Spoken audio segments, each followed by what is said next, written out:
our last and final problem, we are looking at problem 4, trigonometric identities and quadrants. So we are going to use the following Pythagorean identities to solve the following problem. So we can do sine squared theta plus cosine squared theta equals 1, tangent squared theta plus 1 equals secant squared theta, 1 plus cotangent squared theta equals cosecant squared theta.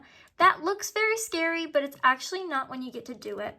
So let's start with A. If tangent theta equals 2/3 and theta is in quadrant 3, find cosine theta. So let's start with that. Well, we were given the tangent theta equals 2/3.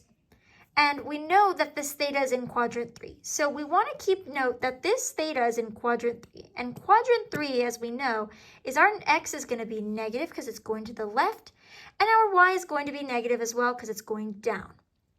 So x and y will be negative. So keep in mind of that. So since we were given tangent, might as well use the formula tangent squared theta plus 1 equals secant squared theta to help us solve. So we're going to plug in that tangent, 2/3, and all we have to do is just square it. Plus 1 equals secant squared theta. That would be squared 4/9 plus 1 equals secant squared theta. And then we take the square root, and it's going to be plus or minus because we need to determine if this is positive or negative. And as we know, secant is basically going to be 1 over cosine. So just keep in mind of that. Basically what's going on is before we make a decision of our sign, we want to just find cosine. And to find cosine, all we have to do is flip this secant theta, and it's just flipped secant theta. So we just flip it from here to here. And so since we are in quadrant 3 and cosine is x and x is negative, cosine theta is going to be negative. So negative 3 over square root 13. But we want to get rid of the radical on the denominator because fractions don't like when they have a radical at the denominator. So we just we multiply square root 13 over square root 13 to this guy. And we get negative 3 square root 13 over 13. So cosine theta equals negative 3 square root 13 over 13. It's actually not bad when you get used to it. The more you practice, the better. All right, so now we're going to move on to part B, which is if secant theta equals 2 and theta is in quadrant 4, find the other 5 trigonometric functions of theta. So we know, once again, we always want to keep note of, of where theta is in. Theta is in quadrant 4. That means x is positive because it's going to the right, and y is negative because it's going down. All right, so because we have secant theta equals 2, we can find cosine immediately just by flipping secant theta equals 2, and we just get cosine theta as 1/2.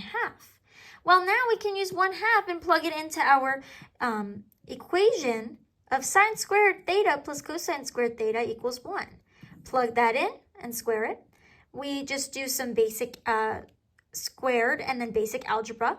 Square root, and we have plus or minus. Well, with sine in quadrant 4, that's why it's going to be negative.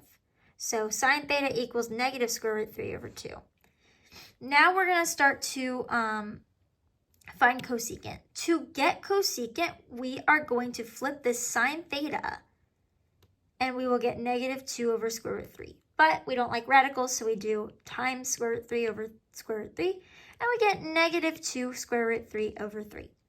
Now to find cotangent, to find tangent, we just do y over x, and our y was the sine of theta over the cosine of theta. So we do keep, change, flip, and we simplify and all that, we get negative square root 3.